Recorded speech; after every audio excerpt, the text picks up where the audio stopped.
नमस्कार, अजय चतुर्वेदी। एक व्यक्ति, एक राजनेता पिछले साल भर से वैचारिकी की लड़ाई लड़ रहा है, सड़क सड़क नाप रहा है और उन्हीं की पार्टी के कुछ लोग, चाहे वो महाराष्ट्र के पूर्व मुख्यमंत्री रहे हों, चाहे उसके पहले अगर आप चले जाएं तो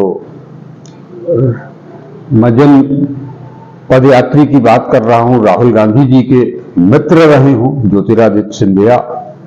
उत्तर प्रदेश में चले आए तो रीता बहुगुणा, जितिन प्रसाद, ऐसे तमाम लोग हैं जिन्होंने अपनी वैचारिकी को 180 डिग्री पर जाकर के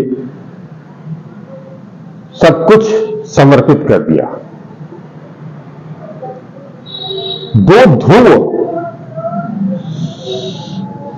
आपको आपस में मिलाने का काम किया है और इसी कड़ी में आज बनारस से पूर्व सांसद रहे डॉक्टर राजेश मिश्रा ने भी कुछ वैसा ही किया है। नहीं तो जहां तक डॉक्टर साहब का सवाल है, करीब 40-45 साल के राजनीतिक जीवन में उन्होंने हमेशा उस विचारधारा को लेकर के चलना मंजूर किया, स्वीकार किया, जिस विचारधारा से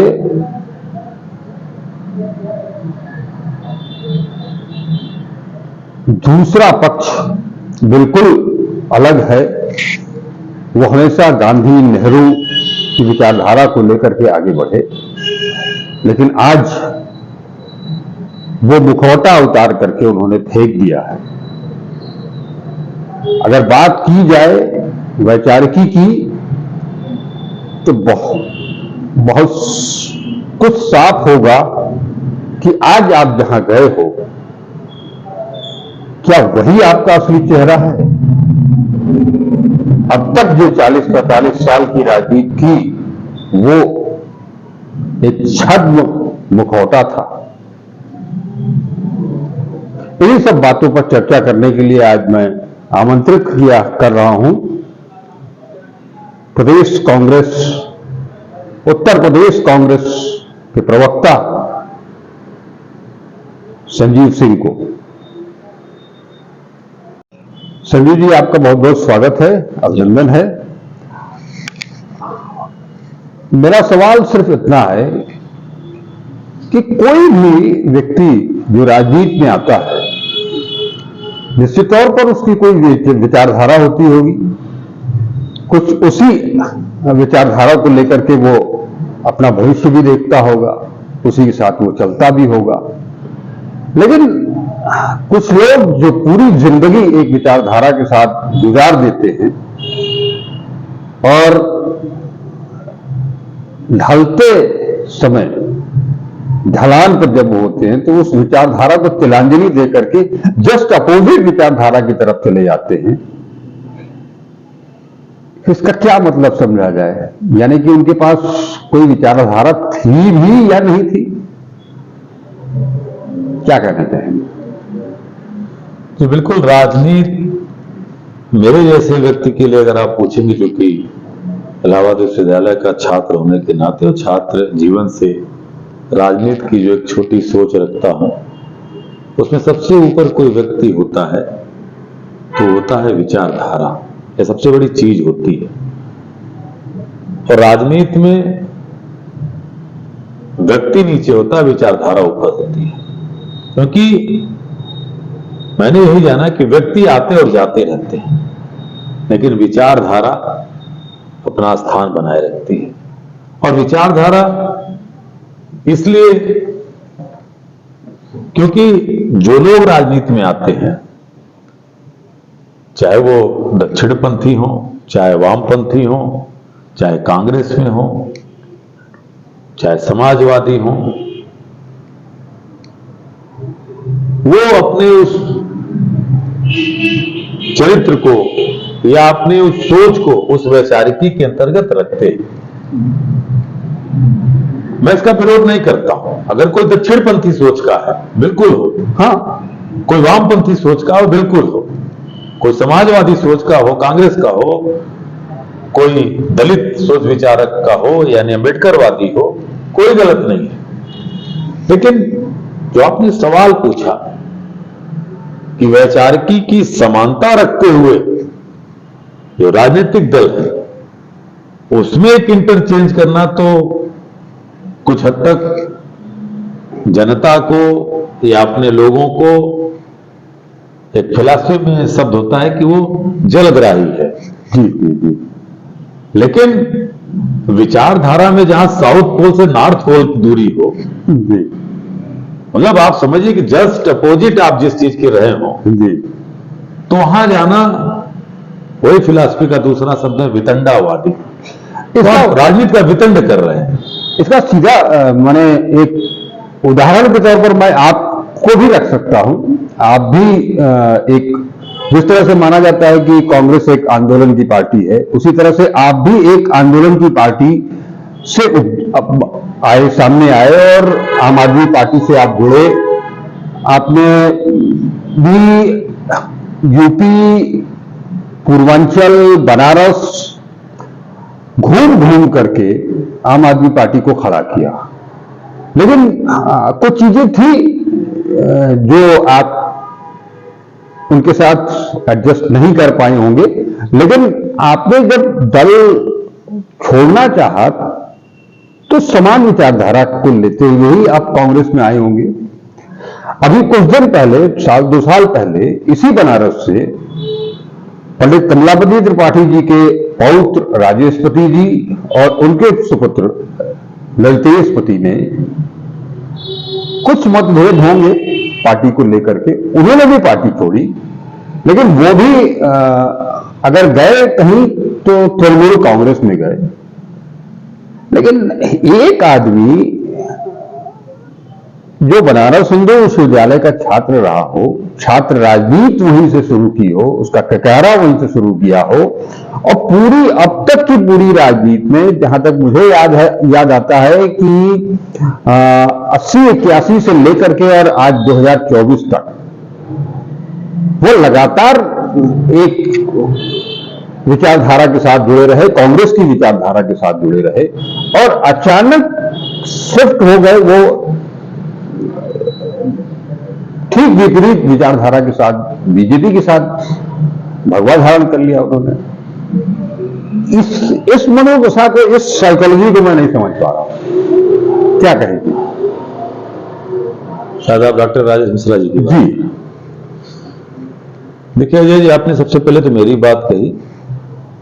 तो किसी भी बच्चे का एक परिवार में जब जन्म होता है तो उस परिवार की जो प्राथमिक संस्कार होता है वो उन संस्कारों में पलता और बढ़ता है। मेरा परिवार मेरे आम आदमी पार्टी या अन्ना आंदोलन में आने के पहले कांग्रेसी विचारधारा का था। मेरे नाना जी 42 साल निर्विरोध प्रधान थे। यहीं पे मिर्जा मुराद में चक्रपानपुर गांव पड़ता है, आपके आराजी लाइन में। मेरा गांव, पैतृक गांव जनपद जौनपुर में नहोरा ग्राम पड़ता है, जलालपुर थाना अंतर्गत, वहां भी लोग रहे।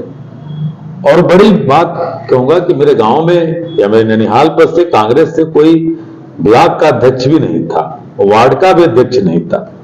मैं खुद एक एकेडमिक स्टूडेंट था, कॉम्पिटिटिव स्टूडेंट था, और छात्र राजनीति में मेरी सक्रियता रहती थी, लेकिन मैंने कभी विश्वविद्यालय जीवन में सहभागिता नहीं की किसी पद को। लेकिन एक विचारधारा थी जो मैंने अपने परिवार से सीखी थी, वो सेक्युलरिज्म और सोशलिज्म की। और जब एक आंदोलन में आना हुआ तो निश्चित उस समय कांग्रेस के ऊपर जो मिथ्या आरोप लगे थे, 2G स्पेक्ट्रम, गोल ब्लॉक, तमाम, या CWG को लेकर के, उस समय मैं आज भी कहता हूं ये कांग्रेस का बड़प्पन था कि एक तरफ जहां आज भ्रष्टाचार चरमोत्कर्ष पे है, जहां पे इलेक्टोरल बॉन्डिंग को लेकर, उसको लेकर के, इलेक्टोरल बॉन्ड को लेकर के सवाल हो रहे हैं, तमाम भ्रष्टाचारी भाजपा की गंगोत्री में डुबकी मारने के बाद सदाचारी हो जा रहे हैं। उस समय डॉक्टर मनमोहन सिंह की सरकार ने भ्रष्टाचार के आरोप लगे हुए लोगों को जेल भेजने का काम किया। ठीक मैं सलूट करता हूं। ठीक बात। लेकिन उस समय हम लोग को लगता था कि साहब ये पर्याप्त नहीं है। लेकिन जो लोग उस आंदोलन में निकले थे, और मैं आज भी कहता हूं कि उन लोगों ने आंदोलन की भ्रूण हत्या की, क्योंकि हम लोगों ने गैर राजनीतिक आंदोलन रखा था। फिर भी जब पार्टी बनी तो पार्टी में कहा साहब हम मॉडर्न कांग्रेस बनेंगे। आज वो कहां है बताने की आवश्यकता नहीं। और आज भ्रष्टाचार के आरोप आज की जो सरकार पे लग रहे हैं, आप देख रहे हैं कि कितनी निष्ठुरता से या कितनी बेईमानी से या निर्लज्जता से देश का प्रधानमंत्री इनकार कर देता है। जिस व्यक्ति को कहता है कि अगले दिन वो जेल में होंगे, वो व्यक्ति 4 बजे भोर में महाराष्ट्र के उप मुख्यमंत्री का शपथ ले लेता है। वो व्यक्ति आपके आसाम में मुख्यमंत्री बन जाता है। वो व्यक्ति जो शहीदों के नाम पे, करगिल के शहीदों के नाम को बदनाम करते हुए बिल्डिंगों को खाने का काम किया, जो महाराष्ट्र का पूर्व मुख्यमंत्री था, कांग्रेस का नेता था, वो राज्यसभा चला जाता है। तो कहने की आवश्यकता है कि आज वैचारिकी मरी नहीं है और न मरेगी। आंदोलन कभी मरते नहीं है और आंदोलन कभी बंद होंगे। क्योंकि मैं इस चीज को मानता हूं कि जैसे आपका कोई बहुत अच्छा व्यंजन हो अजय जी, मनपसंद हो, तो अगर उसके खा लेने से आपका हाजमा बिगड़ जाए तो मैं दावे के साथ कहता हूं कि कुछ दिन आप सोचेंगे। लेकिन उसको ऐसा नहीं है कि आप पनीर की सब्जी खाने से हुए तो आप उसको छोड़ देंगे, छोड़ेंगे नहीं। यह इस देश का जो नब्ज है, ये आंदोलन हमेशा रहे और आंदोलन रहेंगे। ठीक बात है। और रही बात एक परिवार की, और आपने बात कही स्वर्गीय कमलापति त्रिपाठी जी के परिवार की, बिल्कुल वो निर्णय मैं कुछ ज्यादा उसमें नहीं कह सकता, लेकिन मुझे लगता है कि भावावेश में लिए गए निर्णय किसी भी क्षेत्र में आप लेते हैं तो वो हानि करती है। निस्संदेह स्वर्गीय कमलापति त्रिपाठी जी के परिवार के उन लोगों ने जो वो निर्णय लिया वो अफसोसजनक था। मेरे जैसे लोगों के लिए पीड़ादायक थी। नहीं, वो पंडित कमलापति त्रिपाठी जिन्होंने तमाम विरोधाभास के बावजूद आखिरी दौर तक कहा कि मैं कांग्रेस से बाहर नहीं जाऊंगा। उन्होंने कहा था हाँ, कि मुझे कांग्रेस में अपमानित भी किया जाएगा तो भी मैं कांग्रेस नहीं छोड़ूंगा। तो मुझे लगता है जो आपकी थाती रही, जो पहचान रही, आपने उसके साथ न्याय नहीं किया। बहरहाल वो जहां है उनकी संतुष्टि, और जहां डॉक्टर राजेश मिश्र जी का नाम लिया, इसमें कोई कहने में गुरेज नहीं है कि उनका आत्मघाती निर्णय है। मैं एक ऐसे व्यक्तित्व को इतना लाचार नहीं जानता था। अगर डॉक्टर साहब सुन रहे होंगे तो मुझे माफ करेंगे, लेकिन मैं इस दावे के साथ कहता हूं उनको, जैसा कि जानता हूं कि इस निर्णय से उन्हीं के सब थे और उन्हीं से सवाल होगा। कि कहा था कि एमएलए और एमपी, एमएलसी ये एक्सीडेंटली हो जाते हैं लोग, लेकिन नेता जिंदगी में लोग कम बन पाते हैं। ये निर्णय डॉक्टर साहब आप सोचिएगा कि आपने कहां दुर्घटना किया, क्योंकि आप छात्र जीवन से महामना की बगिया से निकल करके उत्तर प्रदेश विधान परिषद तक जब आप गए तो आप दल पार्टी के नेता नहीं थे। हाँ, आपकी वैचारिकी थी, और उस वैचारिकी के जो लोग दीवाने थे उन्होंने आपको बीएचयू के उपाध्यक्ष से लेकर के विधान परिषद तक भेजा। और आपने खुद कहा कि विधान परिषद में जब मैं निर्दलीय गया था तो भी मैं कांग्रेस की विचारधारा से प्रभावित था और उसकी सीट पे बैठता था। फिर कांग्रेस ने आपको वाराणसी का सांसद बनाया। ठीक है, हर व्यक्ति के जीवन में उतार चढ़ाव आते, चुनाव भी हारे, लेकिन कांग्रेस ने एक कितना महत्वपूर्ण आपको जिम्मेदारी दी।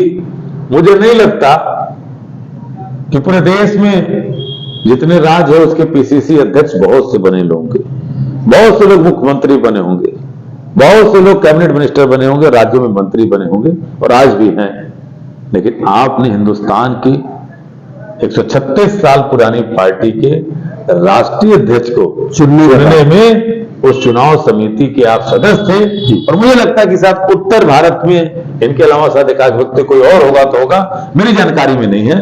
तो डॉक्टर राजेश मिश्र जी के उस सक्रियता से श्री मल्लिकार्जुन खड़गे साहब का चयन हुआ, जो कि आज हिंदुस्तान में लोकतंत्र का ककारा सिखाने वाली बहुत सी पार्टियां, चाहे हमारे साथ में चाहे हमारे विरोध में हो, उनके अंदर ये हिम्मत नहीं है कि अपने यहां लोकतांत्रिक ढंग से चुनाव करते हो और अध्यक्ष चुनते हो। आप उस प्रक्रिया के अंग थे जहां आपने लोकतांत्रिक कर्तव्यों का निर्वहन किया और आज यह निर्णय, ऐसी कोई मजबूरी इतनी बड़ी नहीं हो सकती कि आप अपनी विचारधारा की आत्महत्या कर लें। क्या कुछ नहीं दिया कांग्रेस ने, आपको सांसद बनाया, आपको उत्तर प्रदेश कांग्रेस का उपाध्यक्ष बनाया, जैसा आपने बताया कि राष्ट्रीय स्तर पर अध्यक्ष चुनने की जो प्रक्रिया है, चुनाव प्रक्रिया, उसका मेंबर बनाया, सब कुछ किया आपने जब जब कहा तब तब आपको टिकट भी दिया, वो चाहे लोकसभा का टिकट हो चाहे वो विधानसभा का टिकट हो, सब कुछ दिया। और निश्चित कांग्रेस के साथ साथ आपकी अपनी वैचारिकी थी कि हम देश को ही लेकर के चले, देश का एक खास वर्ग जिसको कि जहां आप गए हैं उसे वो एकदम से हाशिए पर रखता है, उस वर्ग का आपका दिल खोल करके समर्थन मिला। आज वो लोग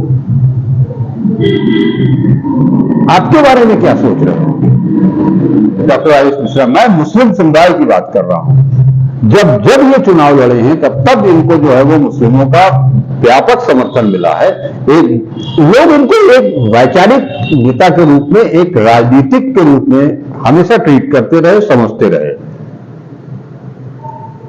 क्या यही है राजनीति? देखिए, मैं जब से इनको जाना और जितने इनके व्यक्तित्व को जानता हूं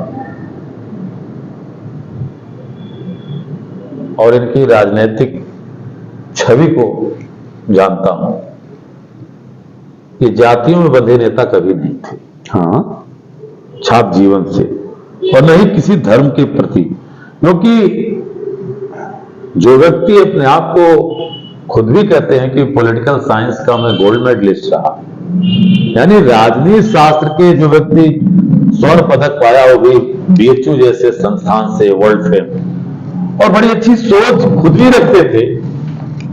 वर्तमान जो सत्ता में जो लोग हैं और जहां वो गए हैं, ये लोग देश के लिए, देश के लोकतंत्र संविधान के लिए खतरे हैं। तमाम उनके से वीडियोज होंगे और इसी चीज को लेकर के, चाहे वो अल्पसंख्यक हो, चाहे दलित शोषित समाज के लोग हों, पिछड़े हों, या गैर राजनीतिक लोग हों, किसी भी संस्था में प्रबुद्ध लोग हों, वो आपकी इसी सोच का तो सम्मान करते थे।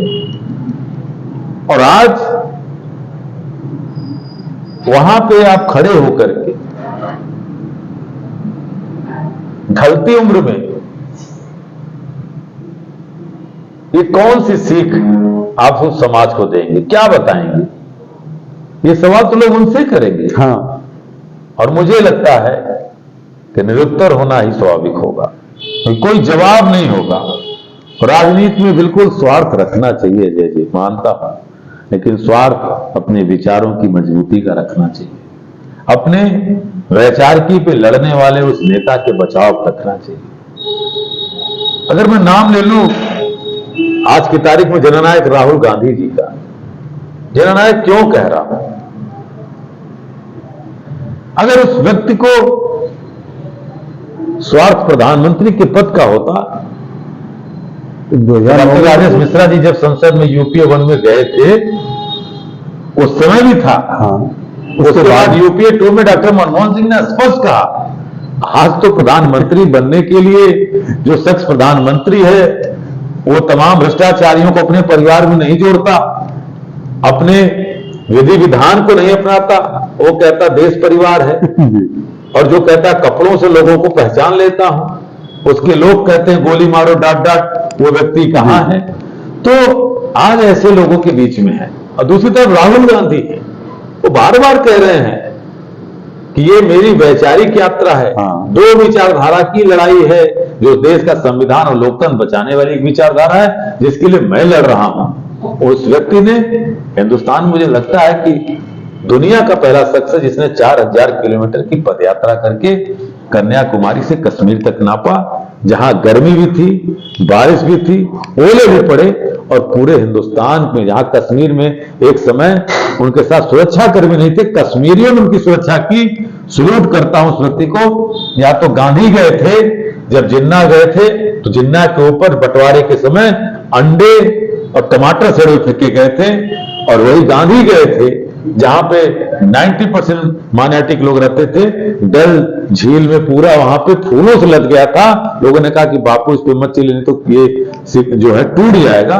और उसके बाद या तो राहुल गांधी गए, और आज वो व्यक्ति सामाजिक, आर्थिक, राजनीतिक न्याय के लिए पूरे देश में 7000 किलोमीटर की यात्रा कर रहा है। इस भारत से मैं मानता हूं कि कई जगह उनसे लोग छूटे होंगे, नहीं मिले होंगे, लेकिन इस विशाल लक्ष्य के लिए आदमी टहल रहा है, जा रहा है लोगों के बीच में। और देखते आप हम सब हैं, कोई व्यक्ति मात्र 10 मिनट बोलते हैं, भीड़ में से किसी को बुला लेते हैं। कोई युवा होता है, बेरोजगारी की दास्तान होता है, कोई महिला होती है अपनी प्रताड़ना को रोती है, कोई किसान होता है अपनी बात को रोता है, कोई बुनकर होता है अपनी बात को रोता है, कोई प्रबुद्धजीवी अपनी बात को रखता है, सबकी बात। तो न्याय की बात, आज वो शख्स अगर ये सोच लेता कि यार मेरे पिता तो प्रधानमंत्री थे, मेरी दादी प्रधानमंत्री थी, मेरे पिता के नाना प्रधानमंत्री थे, तो मैं बन के क्या करूंगा? तो इस सोच के साथ राहुल गांधी ने वो पदयात्रा नहीं की, या वो संघर्ष नहीं कर रहे। और आज उस शख्सियत को, उसकी मेहनत ने, उसके संघर्ष ने जनता के बीच लड़ते लड़ते आपने देखा कि नरेंद्र मोदी के चैनल ने, न्यूज 18 ने, देश का प्रधानमंत्री कौन होगा, तो आपने देखा कि 76% लोगों ने घंटे भर में कहा कि राहुल गांधी, और उसके आदेश नीचे नरेंद्र मोदी थे, और वो हटानी पड़ गई। तो देश इस संघर्ष को और संघर्ष के साथ जीने वाले लोगों को पसंद करता है। कभी गांधी के बाद कोई गांधी नहीं पैदा हुआ, नेहरू के बाद कोई नेहरू पैदा नहीं हुआ, सरदार पटेल के बाद कोई सरदार पटेल पैदा नहीं हुआ, डॉक्टर लोहिया के बाद, बाबा साहब अम्बेडकर के बाद कोई पैदा नहीं हुआ, इंदिरा गांधी के बाद कोई दूसरा इंदिरा गांधी पैदा नहीं हुआ।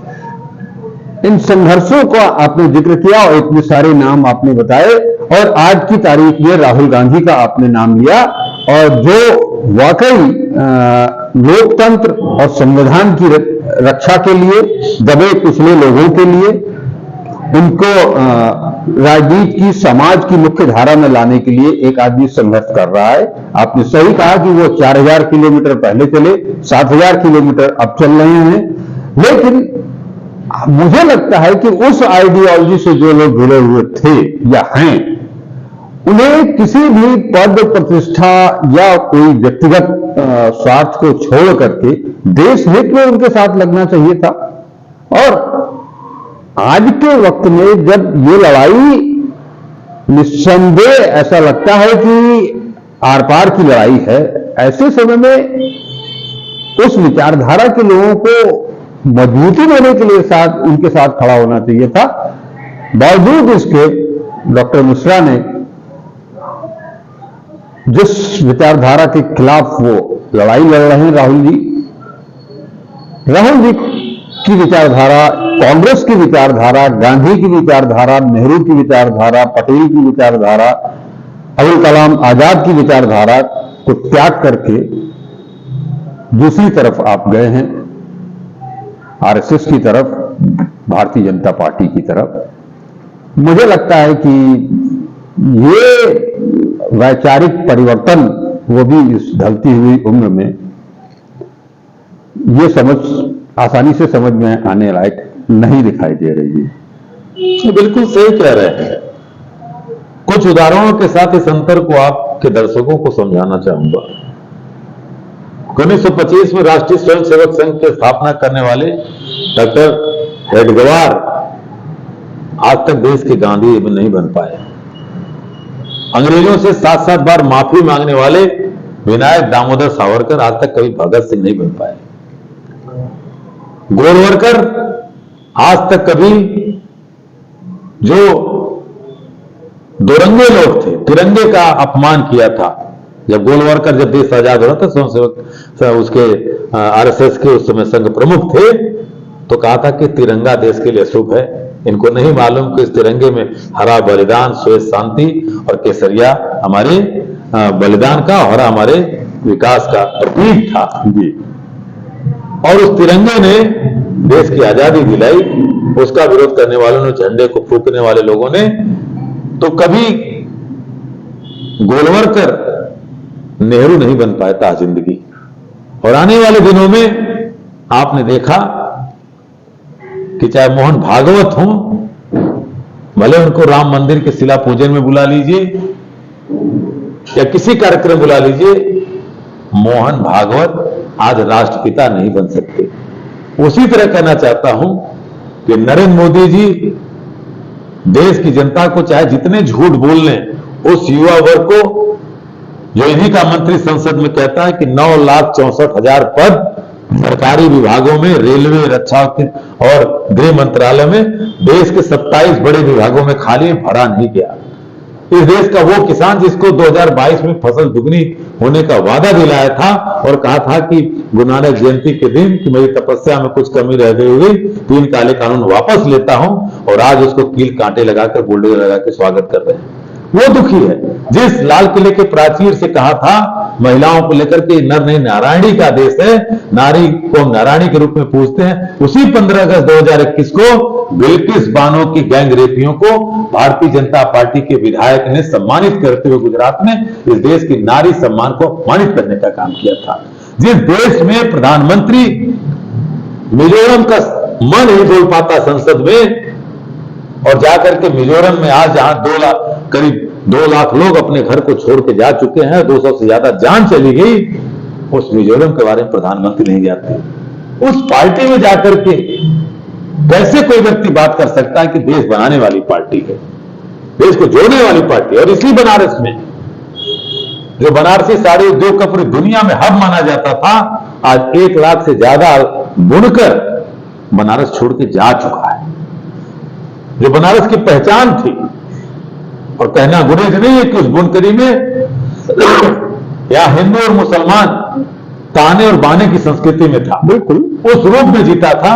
तो प्रधानमंत्री तो अपने क्षेत्र के बुनकरों को नहीं बचा पाए, साड़ी उद्योग को नहीं बचा पाए। इनकी सरकार ने एमएसएमई के रूप में कहा ओडीओपी, 1 डिस्ट्रिक्ट 1 प्रोडक्ट, वो नहीं बच पाया। जब आपका शहर नहीं बच पाया, आपकी संस्कृति नहीं बच पा रही, आपका संविधान नहीं बच पा रहा, आपका लोकतंत्र नहीं बच पा रहा, तो मुझे नहीं लगता कि आपका राजनीतिक जीवन वहां बच पाएगा। चलिए, बहुत बढ़िया रहा। आपने हमारे लिए समय निकाला और बहुत जिस मुद्दे पर हम लोग बात करने के लिए इकट्ठा हुए थे, उस मुद्दे पर बहुत विस्तार से आपने बातचीत की, खुल करके बातचीत की। निसंदेह आपको हम लोग मानते भी हैं कि आपकी जो छवि है बेबाक बोलने की, अपनी बातों को रखने की, आपका बहुत बहुत शुक्रिया अपना बहुमूल्य समय देने के लिए। इन्हीं शब्दों के साथ मैं आप सभी दर्शकों से विनय निवेदन करता हूं कि आप वीडियो को लगातार देखते रहिए, चैनल को सब्सक्राइब करते रहिए। इस तरह की परिचर्चा आपके सामने मैं लेकर के आता रहूंगा। आप वीडियो को लाइक कीजिए, शेयर कीजिए और चैनल को सब्सक्राइब कीजिए। नमस्कार, अजय चतुर्वेदी।